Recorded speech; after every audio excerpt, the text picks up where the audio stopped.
Professor ইউনূসের সরকার নাকি দেশ বেচা দিতেছে, আপনারা শুনেছেন না? চট্টগ্রাম বন্দর নাকি বিদেশিদের দিয়াই দিছে, আপনারা তো শুনেছেন। হ্যাঁ, কারা কারা চিল্লাইছে সেটাও শুনেছেন, সেটা দেখেছেন। বিএনপি চিল্লাইতেছে, ওয়াকার সাহেব হাহাকার করিচ্ছেন, বামেরা বলতেছে, সবার উপরে আবার আওয়ামী লীগও করছে। এমনকি তারেক রহমান কইছেন বন্দর ব্যবস্থাপনা বিদেশিদের হাতে তুলে দেওয়া অন্তর্বর্তীকালীন সরকারের কাজ না। প্রেসিডেন্সির সরকারকে আসলে বন্দর বিদেশিদের হাতে তুলে দিতেছে? একেবারেই না। উনারা একটা কন্টেইনার টার্মিনাল দেওয়ার আলাপ করেছেন। বন্দর আর কন্টেইনার টার্মিনাল দুইটা ভিন্ন বিষয়। বন্দর ব্যবস্থাপনার একটা অতি ক্ষুদ্র অংশ কন্টেইনার টার্মিনাল। পায়ের মোজাকে কি শেরওয়ানি বলা যায়? যায় না, কিন্তু মোজা তো পোশাকের অংশ, তাই না?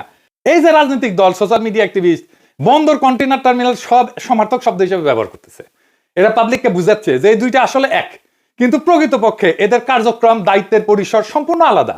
বন্দর একটা বৃহত্তর জটিল ব্যবস্থা, সেখানে কন্টেইনার টার্মিনাল হলো একটা ক্ষুদ্রাংশ, অতি ক্ষুদ্র অংশ। আমরা কন্টেইনার টার্মিনাল দেওয়ার কথা বলতেছি। যারা বন্দর আর টার্মিনালের তফাৎ বুঝে না, তাদেরকে রাষ্ট্র চালানো উচিত। বা জানেও যদি পাবলিককে উল্টা বুঝায়, তাদের কি নৈতিক কোনো অবস্থান থাকে? আপনি তো জনগণকে ভুল বুঝাইতে পারেন না।